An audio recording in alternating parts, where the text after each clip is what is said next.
Magandang araw.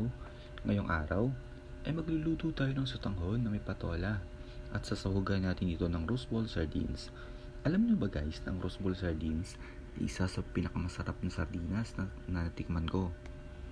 Ito na rin ngayon ang pinaka-trending na sardinas sa Pilipinas. Sa katunayan ay lagi itong out of stock sa ating mga pangunahing supermarket dahil siguro ito sa kaibang timpla na meron ng roast ball sardines.